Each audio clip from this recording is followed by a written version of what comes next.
Kemarin ada yang kirim Instagram, dia bertanya, kenapa saya setiap berbuat kebaikan dinilai sama orang lain buruk? Ini riya, ini apa? Saya bertanya, kamu kerjakan ini lillahi ta'ala bukan? Dia bilang, ya karena Allah. Ya udah, tidak usah lihat apa kata manusia. Biarkan saja. Kalau Anda berduli apa kata manusia, berarti itu bukan lillahi ta'ala.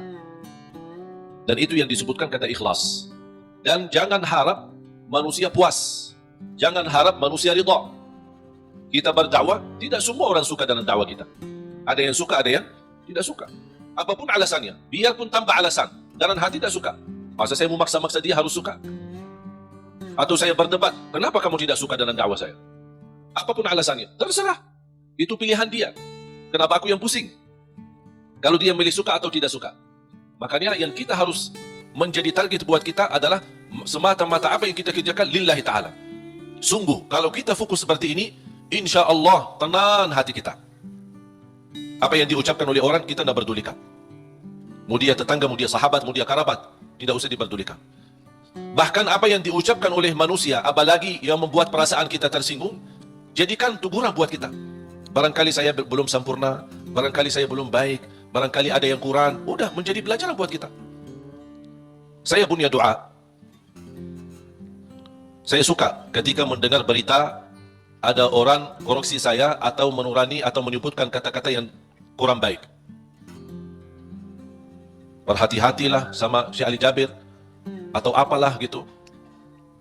Begitu saya mendengar berita, saya suka mengucapkan satu doa.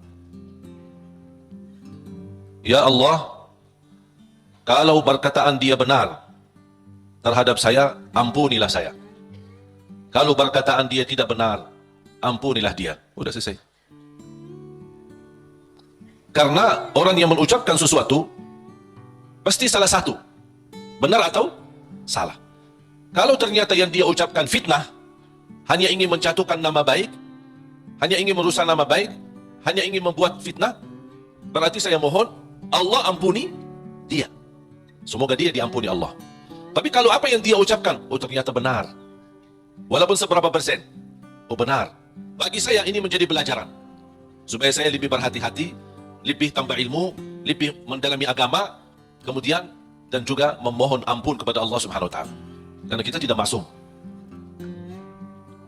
Faham jamaah sekalian? Jadi tenang hatinya. Jangan ucapan orang yang jauh-jauh malah kita yang pusing. Yang jauh biarkan jauh. Dan kita harus mengetahui irda'un nasi ghayatul la tudrak. Mencari ridha manusia itu sesuatu yang susah didapatkan. Susah.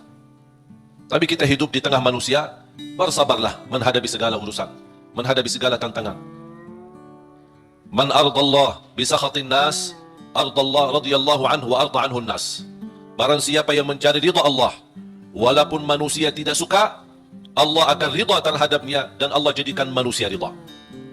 Wa man ardan nas bisakhatillah, sakhitallahu anhu wa askhata anhu nas, atau askhata alaihi nas. Dan barang siapa yang mengharapkan ridha manusia dengan kemurkaan Allah, ada orang yang na'udzubillah, dia lebih peduli manusia daripada Allah. Yang penting manusia suka, yang penting orangnya senang. Kalau Allah, dia tidak peduli. Apa yang akan terjadi, kata Rasulullah SAW, akan Allah murka terhadap dia, dan Allah akan jadikan manusia tidak akan ridha terhadapnya. Berarti kuncinya di siapa? Di tangan Allah. Kembali kepada Allah Subhanahu wa ta'ala. Makanya jemaah sekalian, ada satu ibadah bagi saya pribadi seindah ibadah. Indah ibadah, nikmat. Bahkan Rasulullah SAW sebutkan senjata bagi orang mukmin ibadah tersebut. Senjata, doa. Seindah ibadah bagi saya adalah doa. Bahkan orang yang tidak selalu berkenan berdoa kepada Allah, orang itu sombong. Sebagaimana Allah sebutkan di dalam surat Ghafir, surah 40 ayat 60. A'udzu billahi minasy syaithanir rajim. Wa qala rabbukum ud'uni astajib lakum. Innal ladzina yastakbiruna 'an 'ibadati sayadkhuluna jahannama dakhirin. Shadaqallahul 'azim. Wa qala rabbukum ud'uni astajib lakum. Allah memerintahkan kalian untuk berdoa kepadaku, kata Allah, aku akan ijabah. Berarti kalau kita doa, berarti itu kan perintah. Ud'uni, perintah. Allah mengajak kita, memerintahkan kita berdoa. Dan Allah juga menjanjikan, astajib lakum, aku akan ijabah. Saya mengambil kesimpulan dari ayat ini, dan ada ayat yang lain. Saya suka berdoa seperti ini. Ya Allah, aku berdoa memohon kepadamu sesuai perintahmu. Sesuai perintahmu. Karena yang memerintahkan kita doa siapa? Allah. Ya Allah, aku berdoa memohon kepadamu atas perintahmu. Ya Allah, aku mohon diijabah sesuai janjianmu. Bisa nggak hafal doa ini? Nah, ini doa saya. Bisa? Itu kalau bahasa Arab namanya ta'wilul Quran. Namanya ta'wil Al-Quran. Mengambil ayat, memahami ayat tersebut dan bisa mengeluarkan doa dari makna daripada ayat itu. Allah memerintahkan kita berdoa dan Allah janji akan terima. Ya Allah, aku berdoa sesuai perintahmu. Karena Allah memerintahkan saya berdoa, aku berdoa. Tapi aku mohon diijabah sesuai janjianmu. Karena sungguh, innallaha la yukhliful mi'ad. Allah tidak mengingkari janji. Sebenarnya mengucapkan doa atau melafazkan doa itu kembali kepada kemampuan kita masing-masing. Tidak harus sesuai kata yang saya sampaikan, tapi yang saya harap Bapak Ibu fahami apa yang saya makna, apa yang saya maksud, dan ucapkan. Bisa Anda membuat ucapan sendiri yang bisa menjadi tanda hubungan Anda sama Allah Subhanahu wa taala. Karena doa adalah hubungan hamba sama Allah. Ada satu ayat di surah Al-Baqarah 186.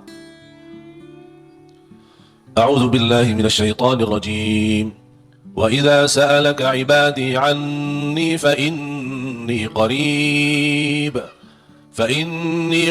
أجيب دعوة الداع إذا دعان فليستجيبوا لي وليؤمنوا بي لعلهم يرشدون. Ada sekelompok orang datang kepada Rasul. Ini sebab nuzul ayat ini. Arabbuna qaribun fanunajih am ba'idun fanunadih. Mereka bertanya sama Rasulullah SAW, ya Rasulullah, apakah Allah dekat? Cukup kami bermunajat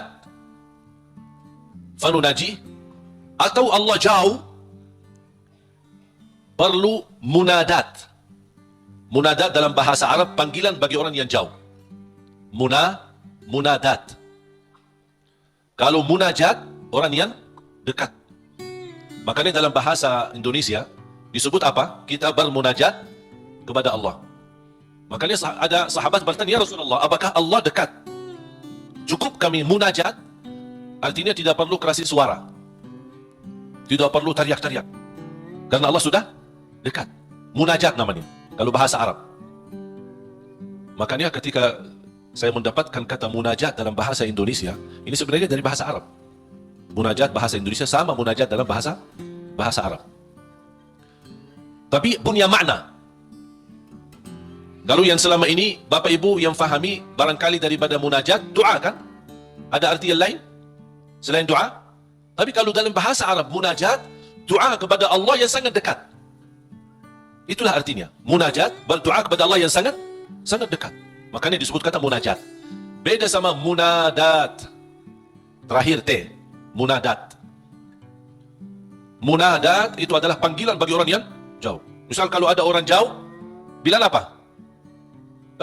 Fulan, saya di sini. Kan dia jauh, biar dia perhatikan kita. Itu kalau dalam bahasa Arab, nada. Nada panggil orang yang jauh, supaya dia bisa mendengar kita. Sahabat bertanya, Rasul, apakah Allah dekat? Cukup kami munajat atau Allah jauh? Perlu kami munadat. D dan terakhir T. Munadat. Rasulullah SAW diam, tidak menjawab. Turunnya wahyu membawakan ayat ini, suratul Baqarah ayat 186. Kata Allah Subhanahu wa taala kepada Nabi Muhammad, kalau ada yang bertanya apakah aku dekat, wa idza sa'alaka ibadi anni, atau jauh, jawablah, fa inni qarib, aku sangat dekat. Fa inni qarib, Ujibu da'wat ad-da'i idza da'an. Menijabah doa orang yang berdoa. Ini jaminan. Ujibu da'wat ad-da'i idza da'an. Jadi jangan ada bahasa yang berkata doa aku tidak dijabah. Itu salah. Karena Allah berfirman, bahkan ada ikatan. Yang berdoa kepada aku ijabah. Artinya apa? Yang tidak berdoa kepada aku, buat apa aku ijabah? Betul nggak? Berarti Allah sudah kaitkan yang berdoa yang tidak berdoa, tinggal Anda milih. Tapi tidak boleh ada bahasa aku berdoa tapi kok kayaknya diijabah. Oh, berarti salah kita. Tidak sesuai kalamullah, tidak sesuai ayat Al-Quran. Bahkan tidak sesuai janji Allah. Sebagaimana kita baca tadi di surat Ghafir, surah 40 ayat 60.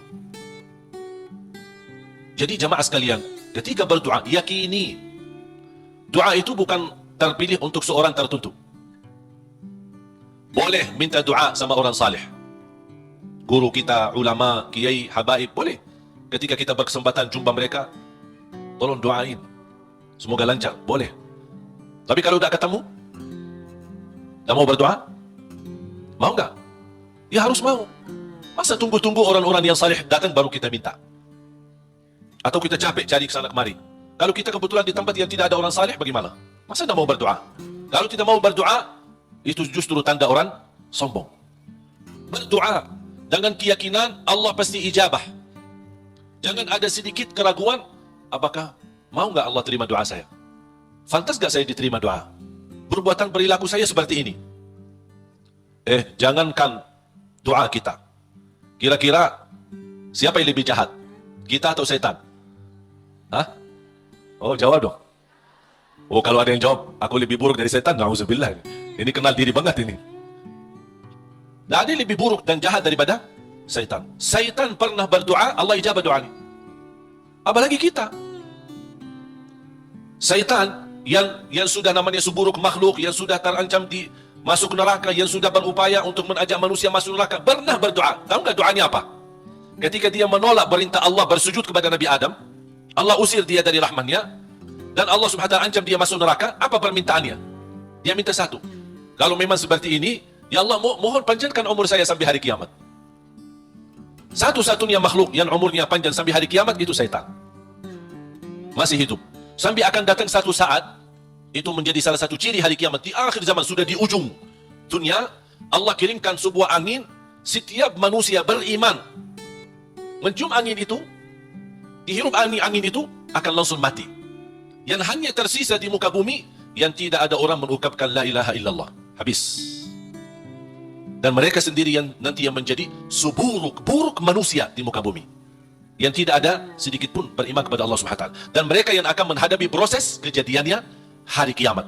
Sampai mereka mati semua total, baru Allah Subhanahu wa ta'ala memerintahkan malaikat Israfil untuk meniup. Dan kemudian keluar suara yang kencang dan dihidupkan semua manusia kembali.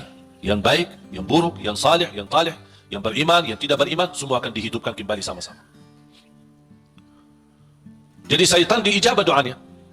Kira-kira mana yang lebih fantas diijabah doa, syaitan atau kita? Kita sujud karena Allah, ibadah karena Allah. Cukup di hati memiliki iman kepada Allah. Itu sudah cukup menjadi bukti diijabah doa kita. Apalagi kalau disertai dengan berbuat kebaikan yang lain. Jangan ada yang membuat kita putus asa. Salat kita jarang, atau banyak lambat salat, atau ketiduran salat. Yang namanya manusia, bertaubatlah. Taubat. Suka ketiduran salat subuh, insya Allah ada satu saat taubat, insya Allah bangun salat subuh. Jangan menjadikan dosa membuat kita putus asa dari segala hal. Semuanya berdosa, bahkan harus berdosa. Tak ada manusia yang tidak berdosa. Sampai Rasulullah SAW bersabda, bukan kata saya, tapi itu bersabda Rasulullah SAW. Kullu ibnu Adam khata'. Semua keturunan Adam bersalah, berdosa. Wa khairul khatta'in at-tawwabun. Tapi yang baik atau yang terbaik di antara yang bersalah, yang suka bertaubat. Siapa yang makhluk yang tidak berdosa? Tahu nggak? Malaikat. Malaikat satu-satunya makhluk yang tidak boleh berdosa. Tidak boleh berdosa, tidak boleh lupa, tidak boleh lelah, tidak boleh capek, dan ibadah seterus-terusnya sampai mati. Mengapa? Karena Allah menciptakan mereka seperti itu. Allah menciptakan malaikat dari cahaya. Tugasnya, la ya'sunallaha ma amarahum wa yaf'aluna ma yu'marun. Sebagaimana Allah Subhanahu wa taala berfirman di surah At-Tahrim, sifat mereka, karakter malaikat adalah mereka tidak pernah berdosa dan bermaksiat terhadap perintah Allah Subhanahu wa taala, dan selalu mereka mengikuti dan melaksanakan perintahnya. Itu malaikat. Makanya tidak ada malaikat yang diajak bertaubat. Tapi kita manusia harus berdosa. Sebagaimana bersabda Rasulullah SAW, semua keturunan Adam bersalah, berdosa. Yang terbaik di antara mereka adalah yang suka bertaubat. Dosa sengaja, dosa tidak sengaja, dosa kecil, dosa tidak kecil, dosa tulisan. Sekarang karena kita bergaul dengan sosial media, pasti ada kata-kata. Ada dosa yang membawa perasaan, mengikuti perasaan.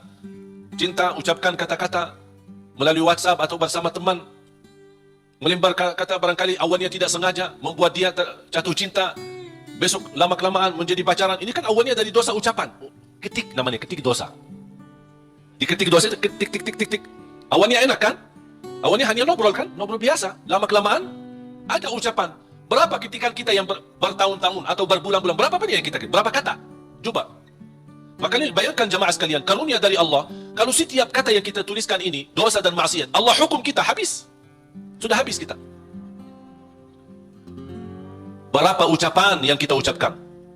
Apakah Anda bisa jamin segala ucapanmu 100% bersih? Tidak bisa.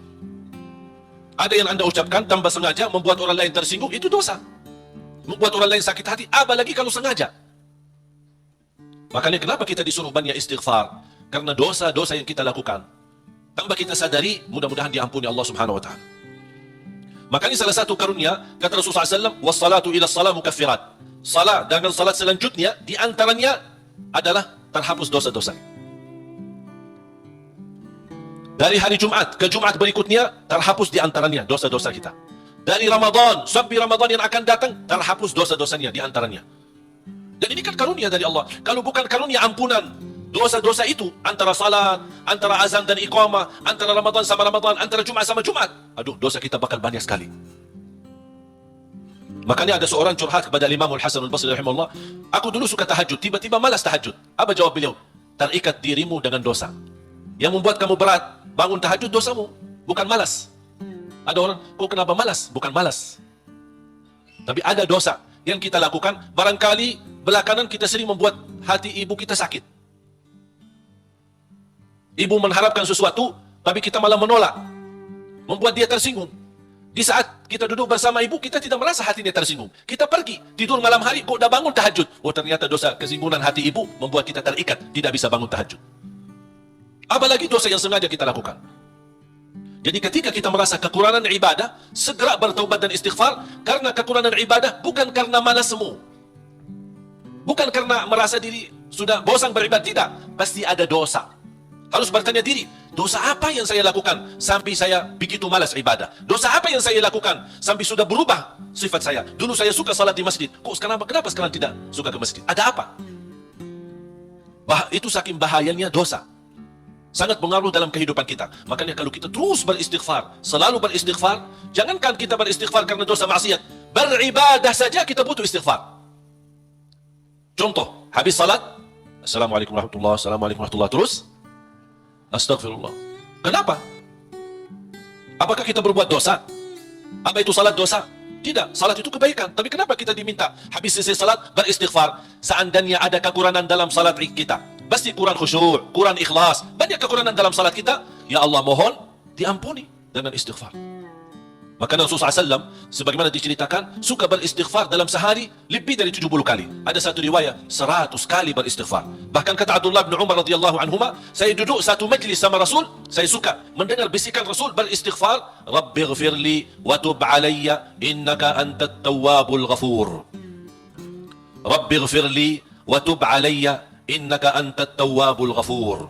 Ada satu riwayat, Rabbighfirli wa tub alayya innaka antat tawwabur rahim. Dalam satu duduk, sekali duduk 100 kali, kata Abdullah bin Umar, saya mendengar bisikan Rasulullah SAW beristighfar seperti itu. Rabbighfirli wa tub alayya innaka antat tawwabul ghafur. Udah hafal belum? Coba. Rabbighfirli wa tub alayya innaka antat tawwabul ghafur. memohon ampun, mohon diijabah dan diterima taubatnya. Allah Subhanahu wa taala Maha penerima taubat dan Maha Pengampun. Bapak Ibu jamaah sekalian dimuliakan Allah Subhanahu wa taala. Kembali lagi, semua berdoa. Jangan ada yang ragu-ragu terhadap doanya. Dan ingat, doa kita pasti diijabah, walaupun proses melalui 3 hal. Doa pasti diijabah, walaupun proses melalui 3 hal. Yang pertama, diijabah doa kita menolak takdir yang buruk, menghilangkan takdir yang buruk. Contoh, kita memohon, ya Allah kasih aku jodoh, tapi jodohnya belum datang. Ternyata dalam takdir, karena kita sering berdoa meminta sesuatu, Allah sudah ijabah, tapi Allah memilih daripada memberi jodoh, ada yang lebih daripada itu. Apa? Ternyata ada takdir yang jauh lebih buruk daripada jodoh yang kita minta. Makanya Allah geserkan takdir buruk itu karena doa kita. Turunnya bala, turun bala dari langit. Bala turun dari langit. Doa naik dari bumi, dari kita. Pas di udara bertemu bala sama doa, berantem. Berkelahi antara doa sama bala. Yang kalah siapa? Bala, dan doa naik. Artinya bala tidak jadi turun. Itu saking kuatnya dan berkahnya doa kita. Berarti doa pasti diijabah. Proses pertama, doa yang kita minta, Allah belum ijabah secara langsung sesuai permintaan, tapi Allah menolak sebuah bala yang kita tidak tahu. Misal, tertulis dalam takdir kita, hari ini akan kena kecelakaan motor. Tapi ternyata doa kita tidak pernah bilang, ya Allah selamatkan saya dari kecelakaan motor misalnya. Kita tidak berdoa seperti itu. Tapi karena Allah melihat dalam takdir, ada bala yang akan turun hari ini, tapi karena kita suka berdoa, Allah memilih mana yang baik. Allah yang lebih tahu mana yang baik. Apakah ijabah sesuai permintaan, atau Allah memberi penggantinya yang lebih baik. Ternyata penggantinya yang lebih baik, Allah memilih tolak bala. Allah bisa saja kasih jodohnya, tapi karena kecelakaan motor. Nanti merasa nyesal. Aduh, baru sudah nikah atau ketemu jodohnya, malah dirawat di rumah sakit. Kesal nggak? Merasa, aduh gimana gitu. Makanya percaya jamaah sekalian, pilihan Allah itulah yang terbaik. Ada orang minta sama saya, boleh nggak saya berdoa? Saya suka sama seorang misal. Saya jatuh cinta sama dia. Boleh nggak saya berdoa? Ya Allah, aku minta dia, si fulanah itu, si ini. Boleh nggak saya berdoa seperti itu? Saya jawab apa? Kira-kira jawab apa? Boleh saja. Tapi saya usulkan, serahkan aja kepada Allah. Dan apa? Ya Allah, kalau memang dia baik bagi saya, mudahkan. Kalau tidak baik, ganti yang lebih baik. Tapi gimana aku jatuh cinta sama dia? Nah, itu beda urusan. Nanti ada satu cerita, insya Allah indah, bisa menambah wawasan buat kita. Yang kedua, diijabah doa kita dan diberi oleh Allah Subhanahu wa taala sesuai permintaan. Apakah saat ini atau besok atau bisa lama? Tapi kita percaya pilihan Allah itulah yang terbaik. Yang ketiga, doa yang kita minta atau yang kita selama ini bermunajat, ternyata bala masih terus menimpa kita. Musibah kita terus ketemu. Selesai satu masalah, tambah lagi masalah. Kemudian permintaan yang kita minta juga belum ketemu. Saya minta kerjaan yang bagus, belum ketemu. Saya sudah berusaha melamar kerja sana sini, belum ada. Terus mana doa aku selama ini mana? Ternyata yang ketiga, jatuhnya yang ketiga. Yang ketiga apa? Allah simpan doa kita buat di akhirat. Berarti tidak ada yang hilang di sisi Allah. Kalau tidak tertolak bala, tidak diijabah sesuai permintaan, berarti yakini, oh disimpan di akhirat. Sahabat dan orang saleh lebih suka doanya selama di dunia disimpan buat akhirat, karena di akhirat bakal lebih butuh bantuan dan pertolongan Allah dan berkat doa kita. Faham? Walaupun sifat manusia ingin melihat secara langsung. Minta, ya Allah minta rumah, ada rumah. Minta ini, ada ini. Mohon maaf Bapak Ibu, kalau Allah ijabah atau berikan sesuai permintaan kita, nanti kita berhenti berdoa. Apapun yang kita minta, ya Allah aku minta mobil, dapat mobil. Minta kerjaan, dapat kerjaan. Minta jodoh, dapat jodoh. Minta rumah, dapat rumah. Mau haji, dapat haji. Terus segala yang kita minta dapat. Habis, tidak ada minta lagi. Terus berdoa enggak? Tidak ada berdoa. Tapi kalau Allah belum kasih, kita doa lagi nggak? Doa, minta lagi. Coba, kata Umar bin Khattab, ketika Anda berdoa, jadi seperti anak kecil. Anak kecil kalau dia minta sama ibunya gimana? Nangis nggak? Berhenti nangis sebelum dikasih? Belum kan? Dia nangis. Sampai begitu dikasih gimana? Berhenti nggak nangisnya? Anda harus seperti itu. Doa, nangis. Ya Allah belum kasih, aku nangis lagi dong. Belum dikasih, nangis lagi. Sampai Allah berkenan kasih. Dan ini sebenarnya bukan tujuannya Allah kasih atau tidak.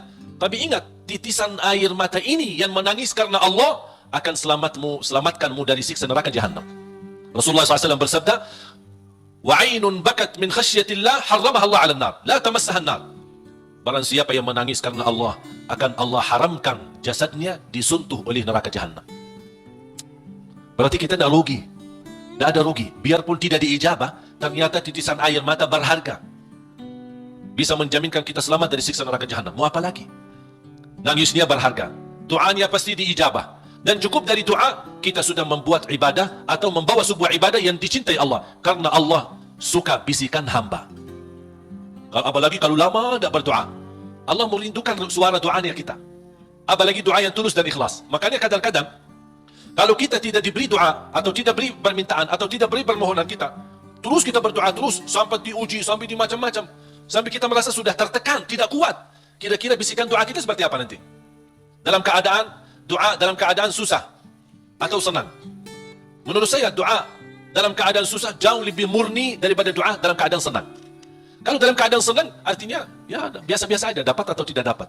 Tapi coba kalau lagi stres, lagi pusing, lagi galau, gimana bisikan doa? Ya Allah, udah nangis duluan. Kata Allah, lama sekali. Makanya itu subhanallah, saya mengambil kesimpulan dari doa. Justru doa tanda Allah merindukan suara doa kita. Oleh karena itu jamaah sekalian, jangan berhenti berdoa. Terus berdoa. Nabi Yunus alaihissalam ketika tertahan di dalam perutnya ikan berlama-lama di bawah laut, dia tidak pernah berhenti dengan mengucapkan la ilaha illa anta subhanaka inni kuntu minadh zalimin. Kata Imam Ibnul Qayyim rahimahullah, barang siapa yang membaca doa ini dengan 10 keyakinan, pasti diijabah oleh Allah hajatnya. Karena Allah habis doa ini, apa kata Allah? Fastajabna lah, kami terima dan menijabah doanya. La ilaha illa anta subhanaka inni kuntu minadh zalimin. Oleh karena itu kembali lagi, doa kita diijabah atau tidak? Saya bertanya, doa kita diijabah atau tidak? Diijabah, yakin? Terus berdoa. Dalam keadaan apapun selalu kita berdoa. Apalagi dalam keadaan susah yang kita yakini tidak ada Tuhan yang bantu kita, tidak ada makhluk yang bisa menolong kita, tidak ada sesuatu yang bisa mengangkat segala musibah dan bala yang kita hadapi, hanya Allah subhanahu wa ta'ala. Apalagi dalam sujud. Sempatkan dalam sujud. Karena Rasulullah SAW bersabda, "Aqrabu ma yakunu al-'abdu ila rabbi wa huwa sajid." Hamba ketika dalam keadaan sujud, posisinya sangat dekat kepada Allah. Makanya di akhir hadis Rasulullah SAW bersabda, "Fa'akthiru minad du'a." Berbanyaklah doa. Bisa menikmati doa insyaAllah mulai hari ini. Doa menurut saya sesuatu hubungan yang sangat indah sama Allah. Apalagi kalau bisa berdoa dengan cara curhat. Bisa nggak curhat sama Allah?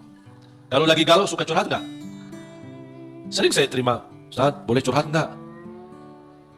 Terus saya bilang apa ya? Boleh atau tidak? Saya bertanya, sudah curhat sama Allah belum? Dia bilang belum. Mau sama Ustaz dulu katanya. Ada saja. Belajar bagaimana bisa curhat. Sungguh kalau kita sudah biasa curhat sama Allah, tidak bakal curhat sama manusia. Jadi ketika berdoa, jangan hanya minta. Ya Allah tolonglah. Tolonglah ya Allah. Ampunilah. Jangan hanya suka minta. Cerita. Bisa nggak Anda cerita? Allah kan lebih tahu. Allah tahu segala sesuatu. Tapi salah apa kalau saya cerita? Apa yang terjadi hari ini? Ya Allah, aku sudah niat baik, niat tulus, dan saya pergi ke sana malah seperti ini, dicaci maki, dihina, malah dianggap dan suuzan, buruk sangka. Habis gimana ya Allah? Cerita, curhat, seperti meminta solusi dari Allah Subhanahu Wa Taala. Kalau belum merasa ada jalan, wallahi akan merasa nikmat. Cukup Anda bisa nikmat bersama Allah Subhanahu Wa Taala. Sebagaimana Nabi Yakub ketika kehilangan anaknya, Ada dia berkata apa? Qala innama ashku bathi wa huzni ila Allah. Aku hanya mampu curhat kepada Allah Subhanahu wa taala. Aku ingin cerita. Padahal Allah tahu apa yang terjadi, tapi dia ingin cerita lagi sama Allah Subhanahu wa taala. Ungkapkan cerita ini kepada Allah, itu sudah merasa diri dan membuat hati kita tenang.